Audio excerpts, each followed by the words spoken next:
Hey, good morning guys, it's Mac here with Cryptstar Staking, and today I wanted to go over a very sort of mysterious topic, and that is the topic of private keys and mnemonic passphrases.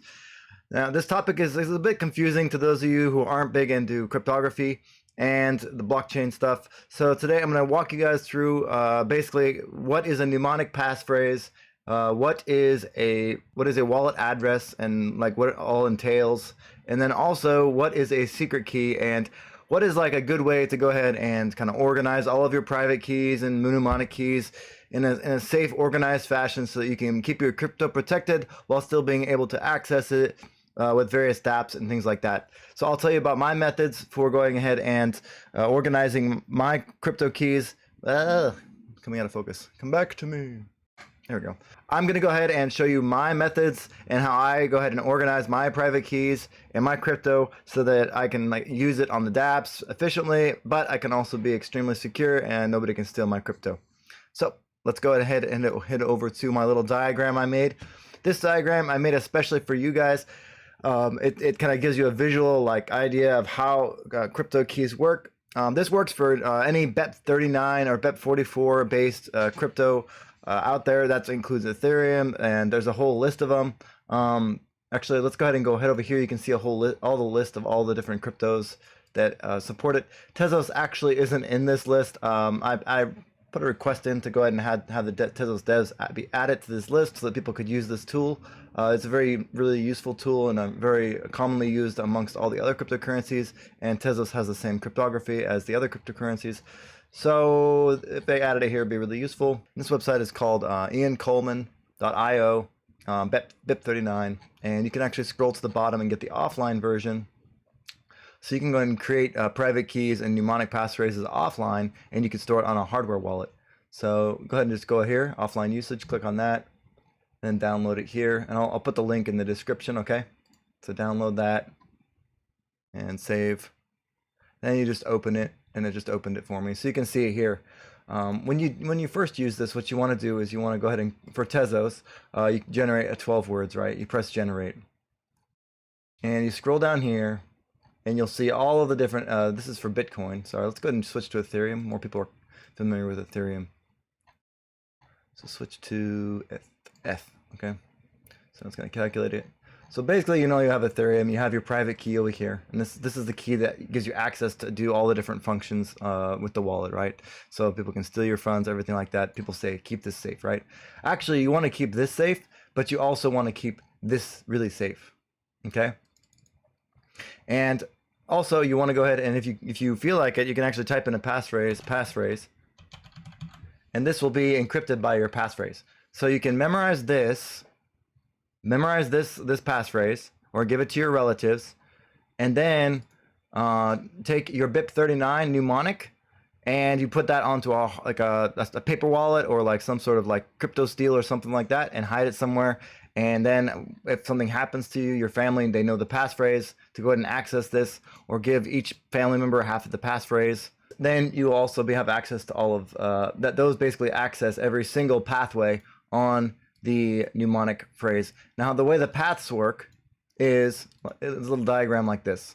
So you have the mnemonic passphrase. It can be 12 words. It can be a whole range of words. I think it depends on the cryptocurrency as to how many words it can be. This path is what you really want to understand right here. This path, basically, it starts off at 0, and that's the original one, and that's like your original address when you first create a mnemonic key, and then you open up a wallet. Then that's the address.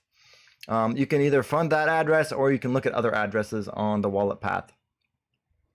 Now you only have to fund one of these wallets for you to kind of hold that mnemonic passphrase, right?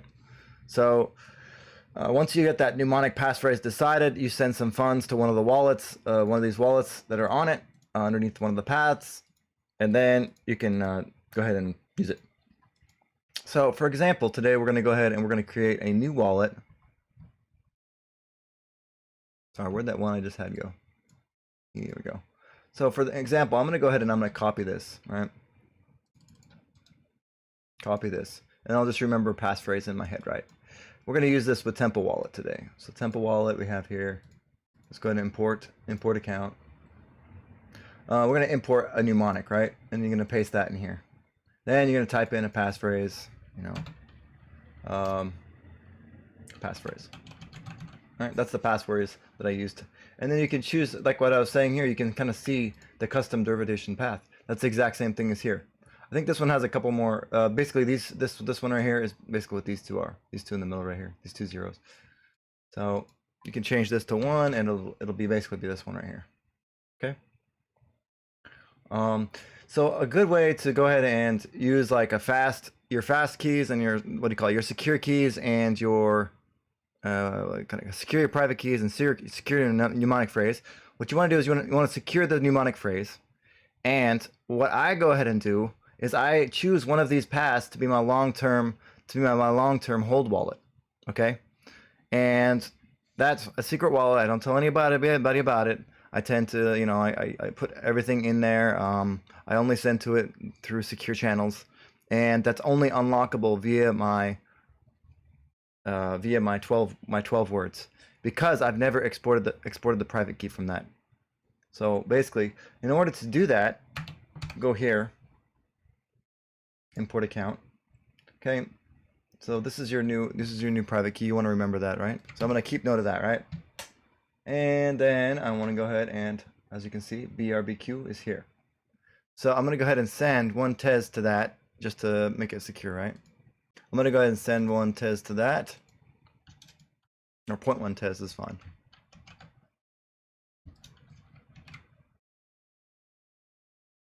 So I just sent 1 Tez there from a different wallet.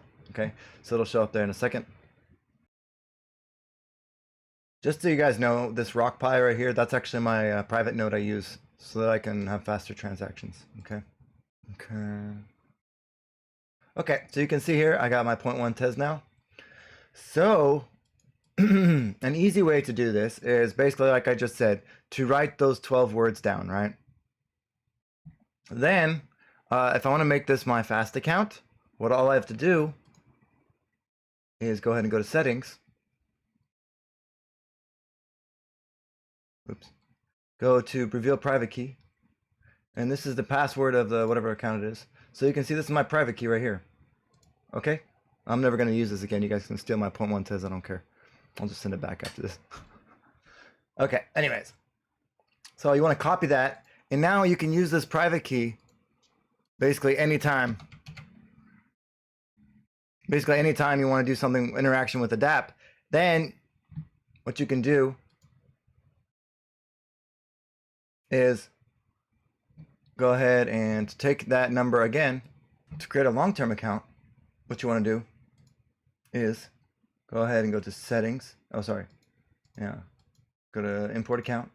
Go to mnemonic. Press this again. Type in, passphrase. Whatever. Another derivation path, and that is going to be 1, right? So now we have this other account called 2D. Okay. For this one, we do not want to. You don't want to export the private key. You're just going to keep it as it is and fund this account from the other account, and it can only be accessed by this mnemonic passphrase that you created here. And this passphrase, it's going to always be offline. So you want to go ahead, when you do this, you just turn off your internet, turn off your Wi-Fi on your computer. Then you create this 12 words. You write it down. From there, you can actually run a private node on your own on an internal network, or you can use a private node that I have down here. I'll put a private node, some information in the comments below. It's a private node made by Tez Tools. You can go ahead and use that to go ahead and export your private keys and everything like that once you have imported this mnemonic. So once you've done all that, make sure you just kind of try and keep it offline as much as possible. It's not horrible if you do this online. If you use the online tool, I would make sure you confirm the proper URL. Just remember your passphrase, and then you should be good to go.